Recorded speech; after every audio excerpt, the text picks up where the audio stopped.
May adlaw katawhan sa Dios sa Archdiocese sa Osamis. Sa ngalan sa atong talahoron nga Arsobispo, Archbishop Martin Sarmiento Humuad, uban sa mga kahugpungan sa mga kaparian sa tibok lokal nga simbahan sa Osamis, kini ang inyong amigo higala, Father MJ Samonte. Maghahatod og pamalandong ninyo karong adlaw karon nga Huwebes, sulod sa ika-11 nga semana sa ordinaryong panahon. Hunyo 19, 2025. Ang ebanghelyo natong pagbasahon og pamalandungan karon atong pagkakutloon sa ebanghelyo sumala ni San Mateo.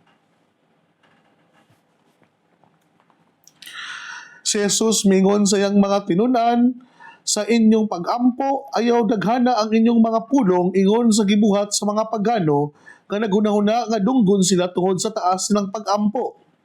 Ayaw panig-ingon kanila kay inyong amahan na ibalo naman daan sa inyong gikinahanglan bisan gani sa dili pa kamo mangayo kaniya. Ingnan niini pag-ampo. Amahan namo nga naa sa langit. Simbahon unta ang ngalan mo. Maghari ka unta kanamo ug tumano ng imong pagbuot dinhi sa yuta ingon nga gituman kini didto sa langit. Ihatag kanamo ang kananon nga among gikinahanglan. Karong adlaw og pasayloa kami sa among mga sala. Ingon nga gipasaylo namo ang mga nakasala kanamo. Ayaw kami itugyan sa malisod nga pagsulay. Luwasahin noon kami sa dautan. Kay imong ang gingharian, ang gahumo ang himaya, hangtod sa kahangturan. Kay kung pasayloon ninyo ang nakasala kaninyo, pasayloon usab kamo sa inyong amahan nga atua sa langit. Apan, kung dili ninyo pasayloon, dili usab kamo pasayloon sa inyong amahan nga atua sa langit. Mga igsoon ang ebanghelyo sa Ginoo. Daygon ikaw o Kristo. Mga igsoon gud ni Kristo, una sa tanan ako ang pagtimbaya, belated happy priestly ordination anniversary as to celebrate your 6th year sa pagkapari, Reverend Father Michael Cabillon, sa ato ang higala ug amigo diha sa Diocese sa Pagadian, o sa tanang mga nagsaulog usab sa ilahang mga priestly ordination anniversary diha sa Dupim, diha sa Dipolog, Osamis, Pagadian, Iligan ug Marawi. O sa ato ang mga kaigsuonan usab nga i-install sa isip bagong kura paroko na ipadayon ng iyang termino si Father Nery Ascona karong Hunyo 23. O advance happy pista usab nga salamat kayo sa inyong mainiton nga pagdawat kanako diha sa Jimenez nga ako ang nagmisa gahapon diha sa novena misa sa isip pagpangandam sa kapistahan ni San Juan Bautista, ang the forerunner of Jesus. So mag-igsoon yun ni Kristo, naghang mga pesta na umabot labi na sa diha sa parokya sa Jimenez na gipanguluhan silang kura paroko na si Father Rolly Lagada. Salamat kayo Padre o sa iyang parokyal vicar na si Father Romero Rodinas. Salamat po kayo Father. O sa tanang mga parokyano diha sa Jimenez, daghang salamat sa inyong mainitong pagdawat kanako as I celebrate one of the novena pesta isip pagpangandam nato sa kapistahan ni San Juan Bautista.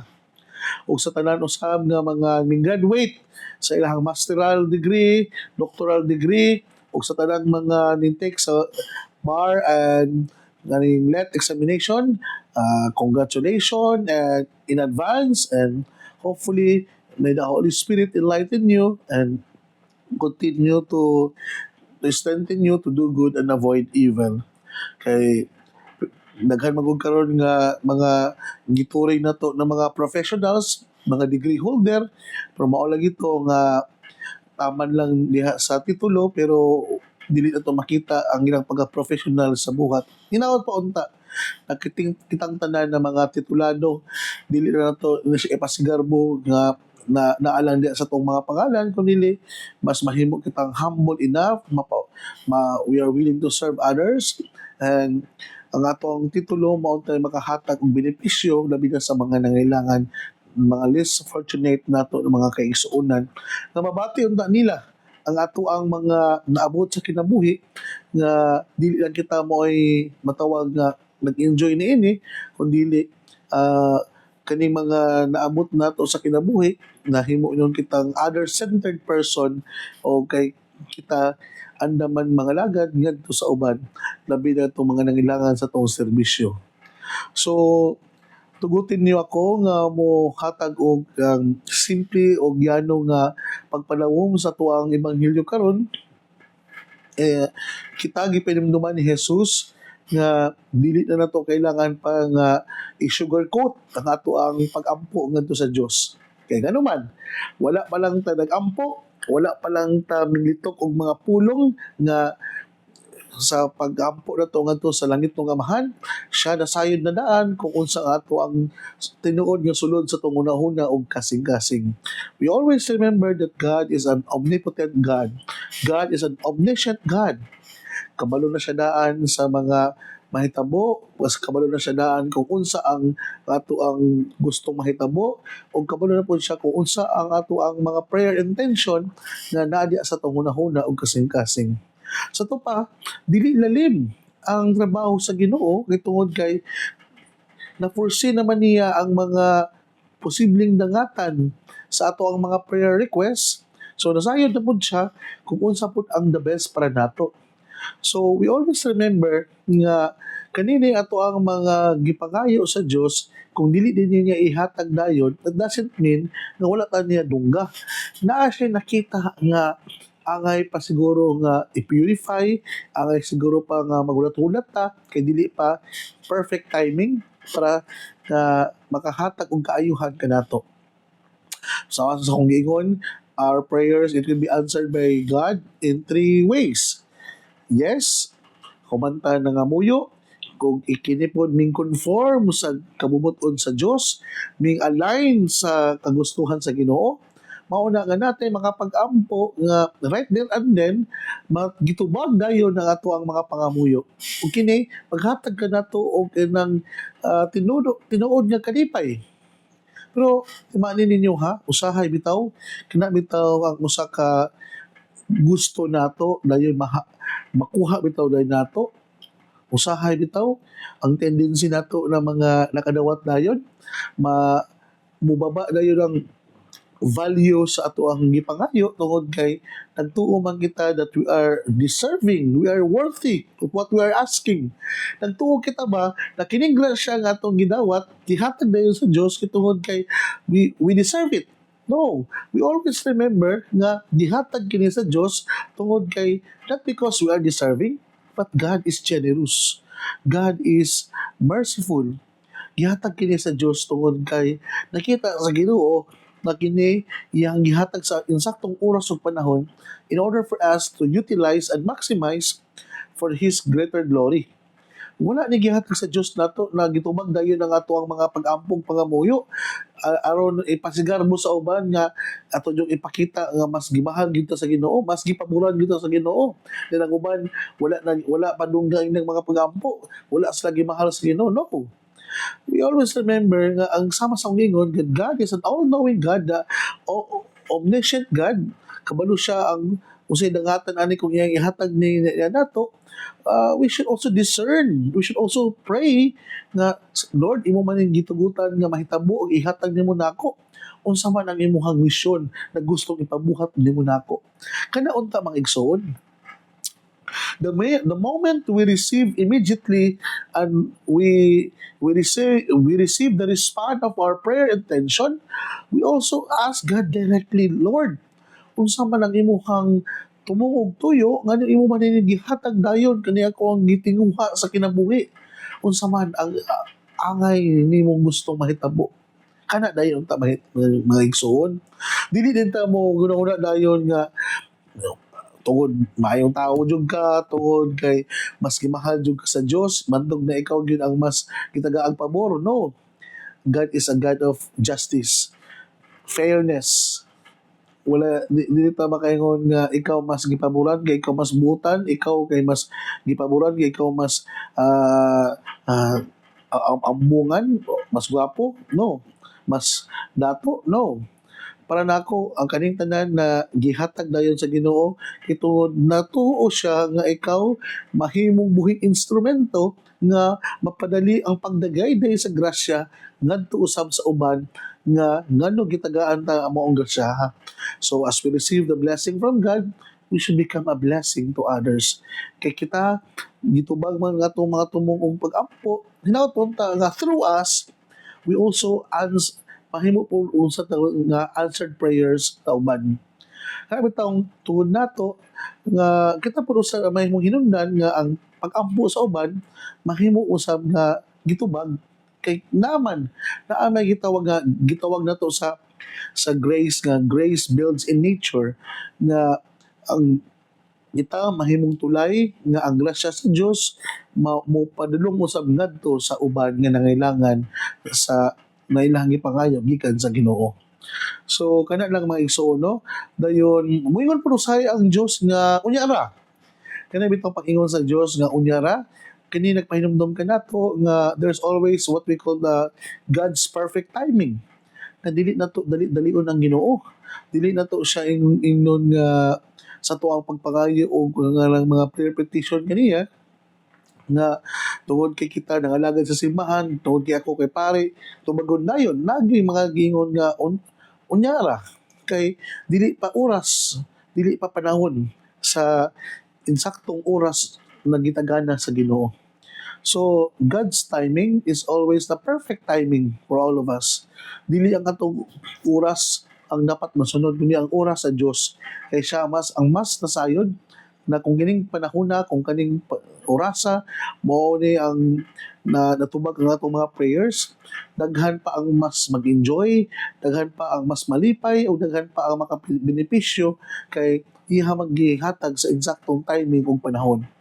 Kana mga igsuon nga siguro katong ako lang ihatag nga perfect example no nga nag-ampo pud tong gato bitong na delay sa eroplano katong usa ka survivor nga nag-ampo to siya nga dili to siya malate pero unsaon man ngayon siya dili mabiyaan na jud ka pero mao kina nga siguro first niya nga pagbati atong time nga sa dihang nabiyaan siya na makaingon siya grabe mo ka Lord wala gyud nimo gitubag ang akong pag-ampo wala man lang ko nimo gipagbigyang kung sa dihang naibawaan niya nakatunay ang eroplano niyang pagasakyan unta nangamatay halos tanan ang mga usara man gani daw nakasurvive gikan sa pagka-crash no to nga makaingon ta nga ang oras yun sa Ginoo usahay dili na to masabtan ang iyahang mga intervention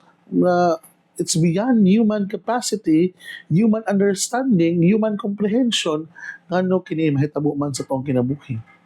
So hinauton ta mga igsuon na kaning pagbalibad usahay sa Ginoo nga unya-unyaon na taniya dili ta angay nga mawadaan og paglaom, mawadaan na yung pagtuo kay naagyoy kanunay plano God has a better plan for us. Ikatulo kaning gitawag og dili kung unya-unyaon man ganito sa Ginoo napoy uban nga mo dili gid pud ang Ginoo sa tuwang mga pag-ampo kay lagi nasayod siya kung unsa ang dapat para lang nato.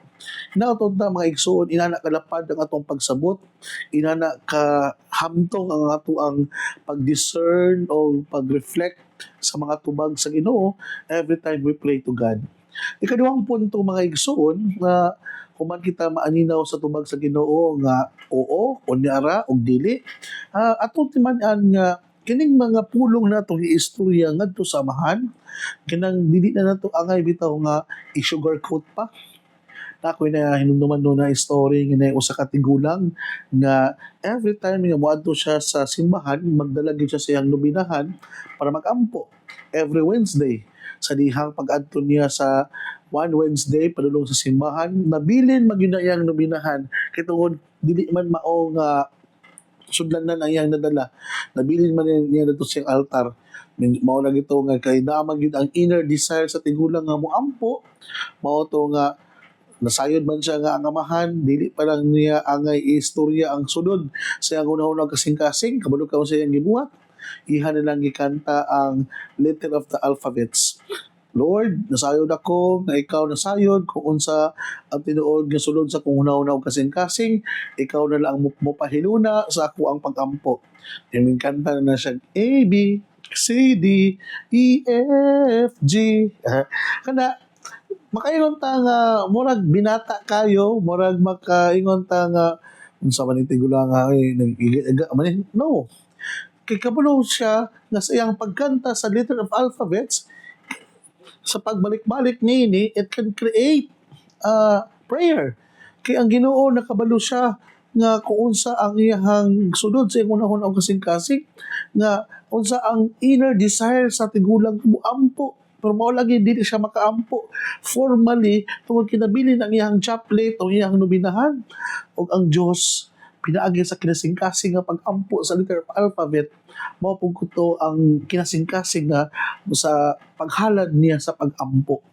So unsa man akong pasabot ani mga igsoon nga bisan pa di ay dili nimo ma word by word na ma-articulate ang imong mga pag-ampo pero importante po di ay ang intention ba ang sulod sa kasing-kasing sa nag-ampo unsaon man na ang lami kay nimo pinahiluna kay imong mga pag-ampo pero wala na attune ang imong hunahuna kasing-kasing ngadto sa Ginoo.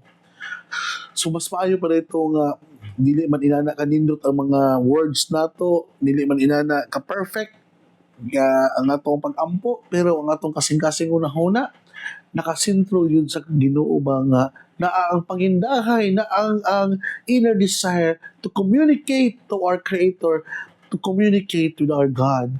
And by singing the letter of alphabet, ang Diyos nakita niya kung unsa ang mga litera nga mga pulong nga iyahang makita dayon nga ato ang giampo para ngadto kaniya na usa ka litera, usa ka pulong nga nagdayig o naghatag og pagpasidungog kaniya nga walay gitawag nato og sugarcoat, no? Usahay bitaw kanang ang tao para lang yun nga ma-please niya ang tao na iyahang gipangayuan og pabor. Sometimes we have this tendency nga nato mag-fabricate ta og mga istorya usahay ato ang sa term pa ni Bishop kanang bitang kanang mura bitaw kanang imong sa term na bulada na buladahon nato ang tao nga para lang yun nga maganahan siya nato ang Diyos dili na nimo angay buladahon pa kay ngano man the more nimo nga imo mo bulada ka sa Ginoo the more na noon nga makaingon ang Diyos nga dili ka tinuod dili ka sincere sa imong gitinguha. So kung atong nantawon ang Lord's Prayer nindot kayo nga pagpinumdum kanato nga naagi perfect formula in prayer nga unahon nato ang pagpasidungog ngadto sa Amahan. We always acknowledge the supremacy of the Almighty Father as the creator of the world. Nga we always glorify and worship God nga mo'y naghimo sa tanan. Dayon sa dihang pagpangayo nato o kanang pagpasidungog nato sa iyahang pagkarangit ng Amahan, sa iyang pagka-Diyos, nga kita usab mapausanon nga balik lantaw sa tong mga kasinatian nga bisan pa man nga gi-acknowledge nato ang iyang pagka-Diyos kitang mga tao nga nagpanaw ani kalibutana nagyapon tay gitawag na mga imperfections nagyapon tay mga flaws kay bisan pa man kita nga nagtuo sa Diyos dapat gyud panahon gyud nga masipyat kita mahimo kitang imprudent, mahimo kitang takles sa atong mga pinulungan, o mahimo kitang kanang selfish sa atong mga desisyon, o mahimo kitang less lovable sa ato ang mga lakang sa kinabuhi. O usahay ang ato ang mga desisyon sa kinabuhi, self-serving ra kayo, o usahay nahimo kitang dalo ngadto sa uban. O mo'y hinungdan nga bisan pa man sa ato ang mga kakulangon, we always thank God sa mga grasya na iyang gihatag kanato. Mabitaw nga every time nga mag-blessing ko o kanang mga house blessing, motor motorcycle blessing, samot na sa mga sakyanan.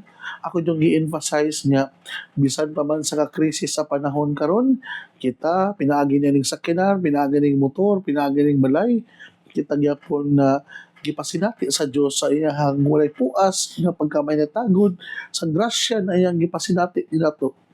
Marami taong despite sa krisis sa kalibutan, despite sa mga pahulga sa mga war, despite sa mga sakit-sakit nga mga nanggawas karon, ang grasya sa Dios wala bitaw ni undang yapon pagdagayday diya sa tuang panimalay labi na sa mga individual nga nakadawat niini.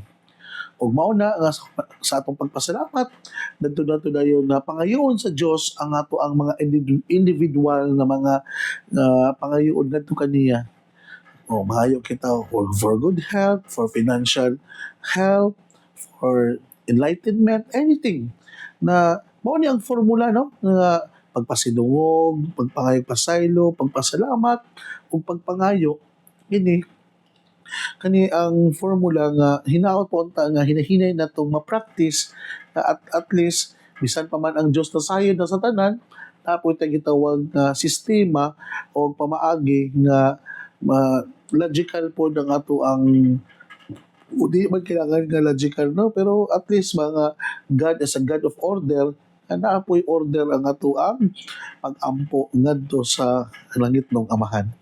So mga igsoon, hinawat pa unta nga sa ato ang paginahinay o pagpamalandaw niya ato ang ebanghelyo karon ako ang pagtimbaya sa tanang mga naminaw nato. Diya sa ilang mga tagsa ka mga panimalay. Hinaot pa unta labi na sa ato ang mga masakiton diya sa Mars MC Hospital o sa tanang mga kaigsuonan nato diya ng mga guards, sa ato ang mga maintenance, sa ato ang mga nasa kusina, ang atong tigluto, ang atong tiglaba, sa atong mga linens, sa tanan natong mga nurses, doctors, and tanan mga nagtrabaho karon, asa man mo karon, labi na sa ato ang nasa Mercury Drug, Katadman Branch, sa atong mga kaigsuonan diya sa Manila nga naninguha in taon sa paghatag sa ilahang pag-ampo o pagsuporta kanato. Daghang salamat kaninyo sa ato ang pamilya diha og kaila diha sa Cainta Rizal, sa Baduan Kahandig family. Labi na ni tita nga igsuon ni nanay na gioperahan o nag-undergo og chemotherapy. Atong iampo ato ang mga cancer patient karon pod mga igsuon o ato apong mga kaigsuonan nga mga nag-ampo kanato sa Rojas family, Tita Barira and family, Atilay Del Mundo and family, Ma'am Sara Flores and family, o sa tanang mga taga San Mateo Rizal nga makanunayon taon nga nagpaambit sa ilang mga grasya o panalangin. Daghang salamat kaniyong tanan. Mga igsuon, ayaw kamo kalimot na ang pulong sa Dios angay gayon nga pamation, pamalandungan ug paningkamutan nga mapuy-an. Bulahan ng tao nga naningkamot magpuyo sa pulong ni Jesus, sama siya sa usa ka kahoy nga gitanom daplin sa sapa kansang andahon dili gayon malaya og timpo sa tingbunga muhatag siya maayong mga bunga. Hinaot pa unta na kining tanan natong nadungog og gipamalandungan makatabang nato sa pagkinabuhi nga balaan na maoy magdala kanato sa atong gitinguha og padulungan ang gingharian sa langit nga gipangandoy sa matag binunyagan. Igsuon ugma na usab uban sa pangama sa atong mahal na Birhen na si Santa Maria natong gitawag dinhi sa misamisnon og Birhen sa Kuta. Ang Dios unta magapanalangin kanimo sa ngalan sa Amahan, sa Anak ug sa Espiritu Santo. Amen. Daghang salamat kanatong tanan o God bless.